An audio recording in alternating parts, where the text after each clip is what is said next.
Shalom, peuple de Dieu, bienvenue à cette nouvelle édition de la télévision chrétienne de Ontario. Mon nom c'est Arletine Daiwell. Je vais partager avec nous une pensée que le Seigneur a une fois de plus déposée dans mon esprit qui se trouve dans le psaume chapitre 1er à partir du 1er au 3e verset. Je suis sûre la plupart des personnes qui nous suivent là maintenant savent déjà de quoi il s'agit. Pour moi, j'intitulerai beaucoup plus cela le tout de Dieu. Vous allez comprendre pourquoi j'ai intitulé le thème d'aujourd'hui le tout de Dieu. La Bible dit ceci. Je dirais beaucoup plus, j'ai l'habitude de, à chaque fois que je médite la parole de Dieu, essayer de comprendre en fait quelle était la pensée ou l'état du cœur de la personne. Et en lisant cela, je me suis toujours dit, ça c'était comme une constitution chrétienne. C'était comme une ligne de conduite chrétienne que le Seigneur avait déposée dans le cœur de son serviteur David et qui partage avec nous.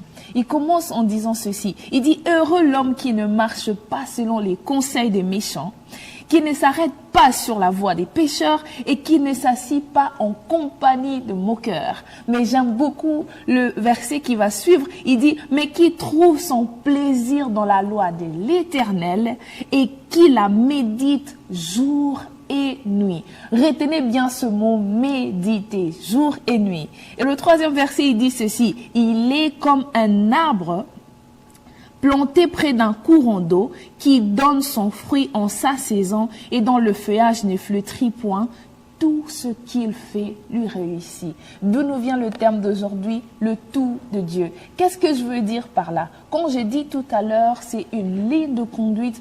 Écoutez que Dieu instruit à son peuple.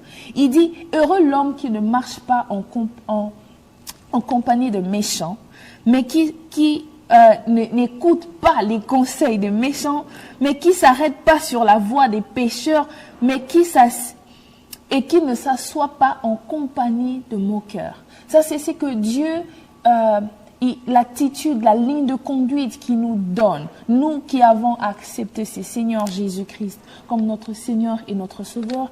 Il dit, autrefois, nous étions dans des choses qui nous éloignaient de lui.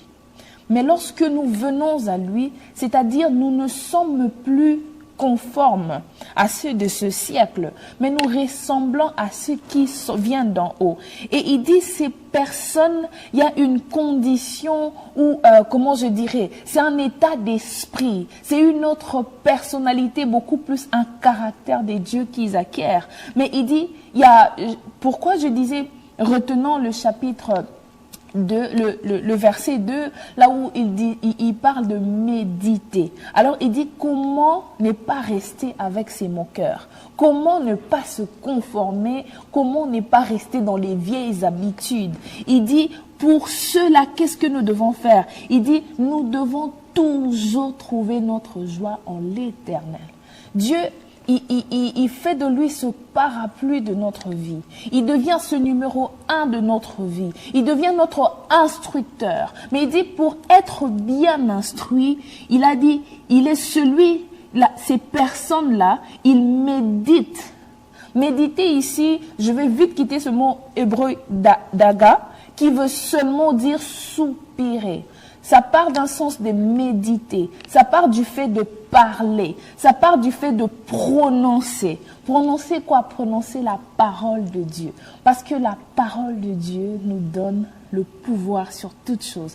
Voilà pourquoi il dit, heureux celui qui ne marche pas en compagnie de méchants. Heureux celui qui ne reste pas dans des choses d'autrefois, mais qui s'attache à Dieu.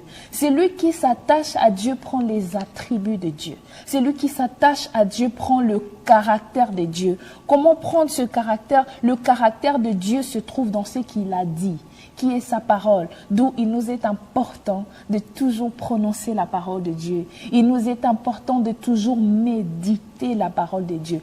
Il nous est important, ce mot méditer veut dire aussi soupirer. Vous voyez, vous allez voir plus tard, David, lorsqu'il prie, il dit « Mon âme soupire après toi ». Mon âme ne vient pas se confier aux choses du monde. Mon âme ne veut pas s'attacher aux choses d'autrefois. Mon âme ne veut pas rester dans ce que mon esprit me dicte là tout de suite. Mais mon âme soupire. Quand il parle de soupirer, c'est le fait, je peux m'accaparer d'un passage biblique et je me dis ceci. Ça, c'est pour moi.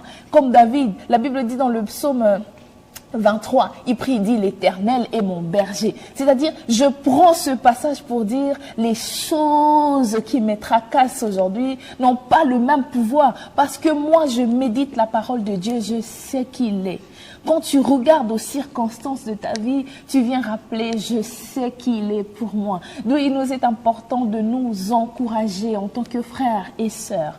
Le premier point, je disais, il a dit heureux celui qui ne marche pas en compagnie des méchants. Heureux ceux qui se détachent des choses d'autrefois. Mais le deuxième verset, il dit, il médite, il trouve son plaisir dans les choses de l'Éternel. C'est-à-dire celui qui s'attache à Dieu, qui comprend l'importance du royaume, qui comprend les âmes avec lesquelles ils doivent combattre. Parce que nous devons savoir la parole de Dieu et cette arme qu'il nous a donnée.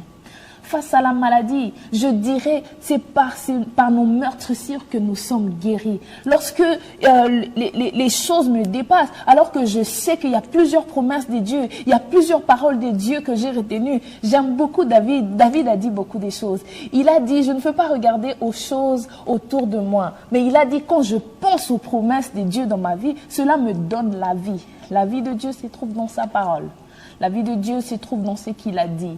Mais il nous est important de comprendre ces choses. D'où il est important de toujours méditer la parole de Dieu. Lire, c'est bien. Méditer, c'est intérioriser afin de proclamer.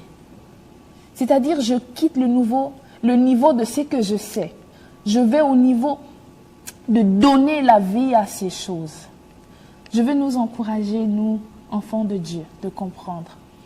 La méditation de la parole de Dieu nous rapproche de lui, nous donne le caractère de Dieu. Plus nous nous rapprochons de lui, plus nous sommes comme lui. Plus le monde sont incapables de voir Dieu au loin de nous. Il commence à nous prendre pour des références. À chaque fois que le monde commencera à te prendre pour une référence, sache que tu t'approches plus de Dieu, sache que tu as pris ses attributs, son caractère qui se trouve dans la méditation de sa parole. Alors le dernier point de ce passage, il dit ceci, il dit « il est comme » un arbre planté près d'un courant d'eau. C'est ce que nous sommes. Une fois que nous connaissons ces choses, nous ne sommes plus nous.